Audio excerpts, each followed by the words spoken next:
Okay, we're going to go through the 35.7 notes. So the two sections you guys were responsible for reading, pages 842 to 844, the last days of Hitler, and then Japan dies hard. So first slide is over the last days of Hitler. And so kind of to recap where we'd left off, I know it's been a couple weeks, but we talked about FDR assuming the presidency and winning in the election of 1944 for his fourth term, with Harry S. Truman as his vice president, which will become important, obviously, a few months after the election of 1944. So November of 44, FDR wins his fourth term. And by December of 44, Germany is losing strength. The Soviet Union has pushed Germany back into Germany and is starting to take control of some German cities. And so Hitler is making one last ditch effort to throw everything in one spot to hope to have kind of one lasting hope. And so he launches this counteroffensive on December 16th in 1944. He attacks in the Ardennes forest along the German-French front. And his goal is to reach the Belgian port of Antwerp. And what the justification is he gets control of the port, he can cut off some of the supply lines of the Allies and then potentially continue to advance or at least delay defeat.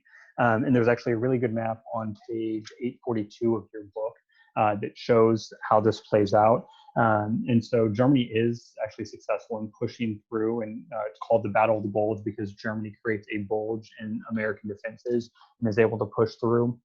But it is not long lasting. So while the Americans are cut off guard, they're eventually able to push that offensive back.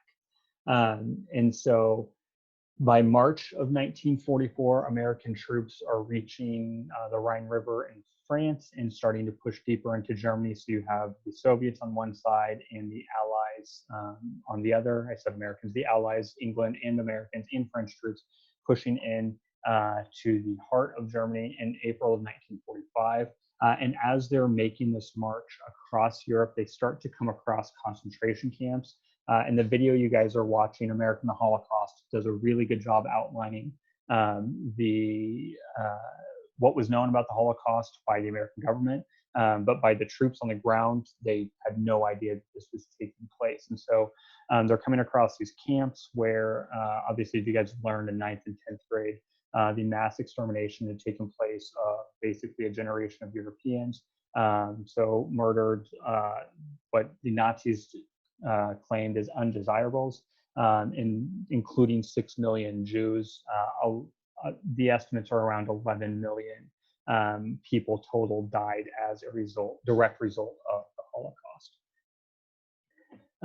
And so this is kind of what I talked about. The Allies didn't know the extent of the Holocaust until the discovery of the camps. And there's actually a really good miniseries where one of the episodes depicts this. I included a link there because if you've got nothing to do and you'd like to watch it, it's available on Amazon Prime and HBO. And I just put the trailer in there, but it's called Band of Brothers.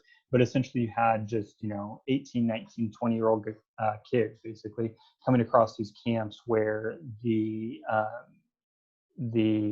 devastation that had taken place, the kind of horrible events that they didn't anticipate seeing, and they're coming across these basically skeletons who are somehow, in some cases, living or very close to death, and then thousands and thousands, hundreds of thousands, and all told, millions of bodies of victims of the Holocaust. So, Band of Brothers, good miniseries. It depicts, it follows a group of guys who are Americans involved in World War II, and one specific episode focuses on the concentration camp. Transitioning then to what was taking place in the United States.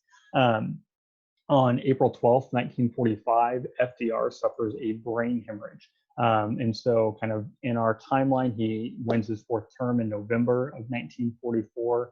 And so by April of 45, he has died. And this means that President Harry Truman or Vice President Harry Truman is becoming president. But he had not been completely filled in on all of the events and all of the information that FDR had. So we have a president taking office who's going to lead us hopefully through the end of World War II who does not have the same experience of, obviously, of the person whose spot he's filling. And kind of the, I don't say ironic, but I guess sad thing of this is Roosevelt dies on April 12th, so he does not get to see the end of World War II in Europe. He also is outlived by Hitler, because Hitler committed suicide on April 30th of 1945, a week before Germany surrenders unconditionally to the Allies. Once that surrender takes place, May 8th is proclaimed Victory in Europe. And so that is known as Victory, VE Day, sorry. I think that is, yes, that is it on the notes for today. So get those in, and at some point we'll continue with the next section.